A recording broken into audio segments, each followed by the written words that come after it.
रविंद्र कालिया। इनकी है 9 साल छोटी पत्नी, कहानी अधूरी ही, काला रजिस्टर, गरीबी हटाओ और सक्कैया नेम। जो रविंद्र कालिया, इसे लेंगे हम। जो रवि है वो काला है, वो काला हो गया, मतलब काला यानी पागल। रविंद्र जो है वो काला हो गया कब हुआ? जब उसने सुना कि 9 साल छोटी पत्नी है, उसकी 9 साल छोटी पत्नी है, तब वो काला हो गया। कहानी अधूरी है, जब उसे पता चला कि 9 साल छोटी पत्नी है तो उसकी कहानी वो क्या हो गई? अधूरी हो गई। या फिर वो काला हो गया तो उसकी कहानी क्या हुआ? उसकी कहानी अधूरी हो गई। काला रजिस्टर यानी रविंद्र कालिया से हो गया काला रजिस्टर। गरीबी हटाओ, रवि कहता है मैं तो काला हो गया लेकिन अब गरीबी हटाओ। नहीं, इसकी सिर्फ गरीबी हटाओ है, लेकिन अब गरीबी हटाओ वो नाटक है, वो है सर्वेश्वर दयाल सक्सेना का। इनका है गरीबी हटाओ कहानी और उनका है अब गरीबी हटाओ नाटक, जो कि सर्वेश्वर दयाल सक्सेना का है। सक्कैया नेम, जब एक है इनका सक्कैया नेम, यानी रवि तो अब काला हो गया और इसलिए काला हुआ, तो वो कहता है कि तुमने सका क्या? नियम कैसा है? कौन कहेगा? जो रवि है वो काला हो गया तो वो कहता है कि तुमने सका क्या? नियम कैसा है? यानी सक्कैया नेम। आगे हैं शहादत, शहादत हसन मंटो, ये उर्दू के हैं। इनके हैं खोल दो कहानी, जो कि सांप्रदाय विभाजन की त्रासदी पर रचित है। एक है टोबा टेक सिंह, एक है टिटवाल का कुत्ता। यानी खोल दो, आदत और हंसना, यानी जो आदत है हंसने की वो क्या कर दो? खोल दो। और टोबा टेक सिंह, टोबा टेक सिंह क्या है? हंसना है। किसको? टोबा टेक सिंह को हंसना है। टिटवाल का कुत्ता, मंटो के पास क्या है? टिटवाल का टिटवाल का कुत्ता किसके पास है? मंटो के पास है टिटवाल का कुत्ता।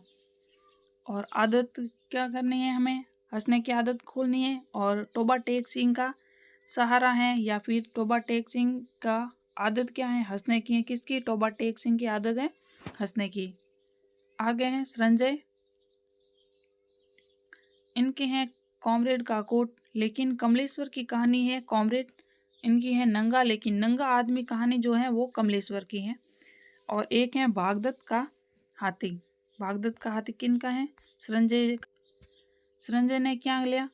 एक कॉमरेड का कोट लिया, लेकिन फिर भी संजय क्या है? अभी नंगा है। और भागदत्त का हाथी किसके पास है? संजय के पास क्या था? भागदत्त का हाथी। संजय, वो हम महाभारत वाले संजय को ले लेते हैं, तो भागदत्त का हाथी किसके पास है? संजय के पास। संजय ने क्या किया? कॉमरेड का कोट लिया, तो वो क्या हो गया? नंगा हो गया। आगे है उषा प्रियमदा, इनकी है वापसी, जिसमें गजाधर पात्र हैं। जिंदगी और गुलाब, एक कोई दूसरा, कितना बड़ा झूठ, फिर बसंत आया। उषा, उषा के प्रिय की क्या हुई है? वापसी हुई है। किसकी? उषा के प्रिय की अब वापसी हुई है। जिंदगी और गुलाब, उषा अपने प्रिय को जिंदगी और गुलाब दोनों दे दिए। जिंदगी और गुलाब किसने दिए? उषा ने अपने प्रिय को दिए। एक कोई दूसरा, उषा का प्रिय कौन है? एक कोई दूसरा है। उषा का प्रिय कौन? एक कोई दूसरा। कितना बड़ा झूठ, उषा ने सिपाया कि उसका प्रिय कौन है, इसलिए क्या हुआ? उसने कितना बड़ा झूठ बोला। उसका प्रिय कोई दूसरा है, इसलिए उषा ने क्या हुआ? कितना बड़ा झूठ बोला अपने प्रिय से। फिर बसंत आया, उषा प्रेमवदा कहती हैं कि फिर बसंत आया प्रिय। उषा क्या कहती है? कि फिर बसंत आया प्रिय। आगे हैं मृदुला गर्ग, इनकी कहानियां हैं डैफोडिल जल रहे हैं, कितनी कैदें, टुकड़ा टुकड़ा आदमी उर्फ सैम, ग्लेशियर से दुनिया का कायदा, उसका विद्रोह, हरी बिंदी, समागम, मेरे देश की मिट्टी, आ। डैफोडिल यानी डैफोदिल, यहाँ से लेंगे दिल, तो ये जब दुल्हा, किसी को हम दूल्हा बनवाते हैं, मतलब उसकी मर्जी के खिलाफ अगर दूल्हा बनवाए तो डैफोडिल जल रहे हैं, यानी उसका दिल जल रहा है। कितनी कैदें, अगर कोई आदमी दूल्हा बनता है तो वो कितनी कैदों से गुजरता है। जैसे सबसे पहले उसने शादी की, तो पत्नी आई, पत्नी और खुद का झगड़ा, फिर पत्नी और माँ का झगड़ा, फिर बच्चा, तो कितनी कैदें, तो आगे से आगे कैदे ही कैदे हैं। तो कितनी कैदे जब वो दूल्हा बनता है। टुकड़ा टुकड़ा आदमी और सैम, जब दूल्हा बनवाया, किसी की मर्जी के खिलाफ दूल्हा बनवाया, तो क्या हुआ? वो टुकड़ा टुकड़ा हो गया तो टुकड़ा टुकड़ा आदमी और सैम ग्लेशियर से जो दूल्हा बनता है वो अपने ठंड के लिए कहाँ ग्लेशियर में जाना चाहता है। दुनिया का कायदा यही है कि हर कोई आदमी अपनी उम्र के हिसाब से दूल्हा बनेगा। जैसे उम्र आ जाएगी तो वो उसे दूल्हा बनना ही होगा, ये दुनिया का कायदा है। उसका विद्रोह, जब दूल्हा बनकर दुल्हन के घर गया तो उसने देखा कि उसका विद्रोह यानी दुल्हन का विद्रोह देखा। हरी बिंदी, दूल्हा ने क्या किया, हरी बिंदी लगा दी। किसने लगाई, दूल्हा ने हरी बिंदी लगा दी क्योंकि उसे पसंद नहीं है। समागम, जब दूल्हा और दुल्हन पास पास आते हैं यानी उनका समागम हो गया।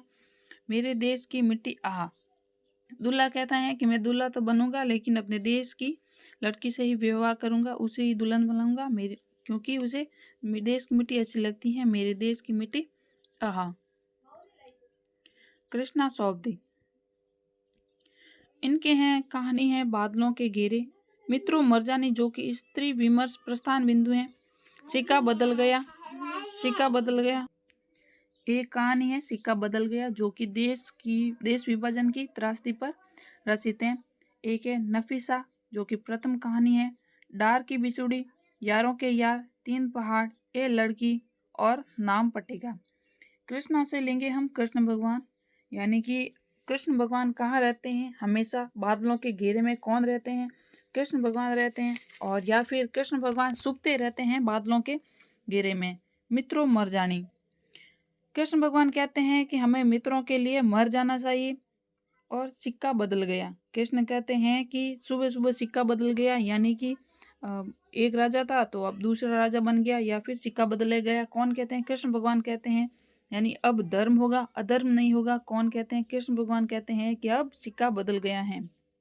नफीसा का मतलब होता है कीमती चीज, सुंदर। तो हम समझेंगे कृष्ण के लिए तो कीमती चीज कौन थी, राधा।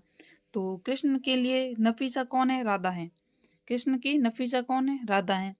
डार से बिछुड़े, यानी कृष्ण जी कहते हैं कि हमें डर से बिछुड़ना नहीं है, कि कभी भी हमें डर से बिछुड़ना नहीं है। या फिर कृष्ण कभी भी राधा से डर से नहीं बिछुड़े हैं।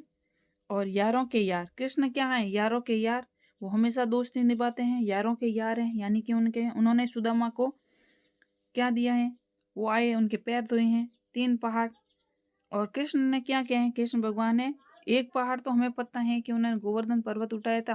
हम ये मानेंगे कि उन्होंने कृष्ण ने तीन पहाड़ उठाए। ए लड़की, कि हम पूछेंगे कि ए लड़की क्या तुम कृष्ण को जानती हो, तो सब जानते हैं कृष्ण को, तो नाम पटेगा। कृष्ण के हम नाम की क्या लगाएंगे, पट्टिका लगाएंगे। कृष्ण के नाम की हम क्या लगाएंगे, पट्टिका लगाएंगे। दूधनाथ सिंह की है चपाट चेहरे वाला आदमी। ये क्या है, कहानी है सपाट चेहरे वाला आदमी, कहानी है। सुकांत है, रीस है, गोपदान है। प्रतिशोध कहानी और प्रतिशोध नाटक जो है वो हरि कृष्ण प्रेमिका है। रक्तपात है, रक्त कमल जो नाटक है वो लक्ष्मी नारायण लाल का है, ये याद रखना है। अंधकार है, धर्म क्षेत्र, कुरुक्षेत्र। इनके नाम से हम लेंगे दूध, यानी सपाट चेहरे वाला आदमी जिसका चेहरा सपाट है वो क्या लगाता है, दूध लगाता है। सुकांत, जब हम दूध पीते हैं तो हमारा दिन कैसा होता है, सुकांत होता है। रेस जो भालू होता है वो भी दूध पीता है, या फिर दूध पीने से रेस नहीं आती है। गुप्त दान, दूध का हमें हमेशा गुप्त दान करना चाहिए, किसी को नहीं बताना चाहिए कि हम गुप्त का मतलब दूध का दान करते हैं। प्रतिशोध, दूध पीने से हम किसी का प्रतिशोध नहीं लेंगे कि उसने हमारा दूध क्यों पिया है, हम उसका प्रतिशोध नहीं लेंगे। अंधकार, यानी कि नहीं, प्रतिशोध के बाद है रक्तपात। दूध पीने से कभी रक्तपात नहीं होता बल्कि रक्त बढ़ता है। और अंधकार, जब हम दूध पीते हैं तो अंधकार नहीं आता। कैसे नहीं आता, कि हमारी आंखें साफ रहती हैं दूध पीने से, इसलिए दूध हमारे लिए उपयोगी है। फिर वह धर्म क्षेत्र, कुरुक्षेत्र, यानी धर्म के क्षेत्र वाले और कुरुक्षेत्र की सैनिक क्या पीते हैं, दूध पीते हैं। कौन सैनिक दूध पीते हैं, कहाँ के, धर्म क्षेत्र कुरुक्षेत्र वाले सैनिक क्या पीते हैं, दूध पीते हैं। आगे हैं ज्ञान रंजन, इनकी कहानियां हैं फैंस के इधर उधर, घंटे, बहिर्गमन, पिता, संबंध, शेष होते हुए, एक और अनुभव, यात्रा, क्षणजीवी और सपना नहीं। ज्ञान कहाँ से मिलता है हमें? फैंस के इधर उधर, जो हमारे फैंस हैं उनके इधर उधर देखते हैं तो हमें क्या मिलता है? ज्ञान मिलता है। घंटे, हर घंटे हमें ज्ञान मिलता है, कुछ ना कुछ सीखते रहते हैं, हर घंटे ज्ञान मिलता है। बहिर्गमन, अगर हम अपने ज्ञान को बाहर यानी किसी को बताते हैं तो हमारा और ज्ञान बढ़ता है। बहिर्गमन किसका? ज्ञान का। पिता, जो पिता हमें ज्ञान देता है उसे हमें सुनना चाहिए, मानना चाहिए। पिता का ज्ञान हमें मानना चाहिए। संबंध, ज्ञान से संबंध बढ़ते हैं। अगर हम किसी को अच्छी बात बताएं उसके लिए काम आए तो उससे संबंध बढ़ने की। शेष होते हुए, ज्ञान से, ज्ञान क्या है? हमेशा पूरा नहीं होता, लेकिन शेष होते हुए भी ज्ञान हमारे लिए क्या है? अच्छा है। ज्ञान शेष होते हुए क्या है? उपयोगी हैं। शेष एक और अनुभव, ज्ञान से ही हमें अनुभव बढ़ता है, यानी ज्ञान, अगर हमें ज्ञान है तो क्या होगा? अनुभव बढ़ेगा, तो ज्ञान से ही एक और अनुभव बढ़ता है। यात्रा, नए नए ज्ञान अर्जन करने के लिए हमें क्या करने चाहिए? यात्रा की कहानियाँ सुननी चाहिए या सुनानी चाहिए। तो ज्ञान के लिए यात्रा उपयोगी है या फिर ज्ञान के लिए यात्रा एक कहानी है। ज्ञान का एक है क्षणजीवी, ज्ञान का अर्जन करने के लिए क्षणजीवी यानी क्षण भर भी कम होता है। ज्ञान का अगर हम अर्जन करते हैं तो उसके लिए क्षण कम होता है, उसके लिए टाइम ही टाइम चाहिए। और सपना नहीं, अगर हमारे पास ज्ञान नहीं है तो सपना नहीं है, अगर हमारे पास ज्ञान है तो सपना है, तो सपना नहीं है यानी कि ज्ञान, अगर ज्ञान नहीं है तो सपना नहीं है। धन्यवाद। आगे की कहानियाँ अगली की क्लास में पढ़ेंगे।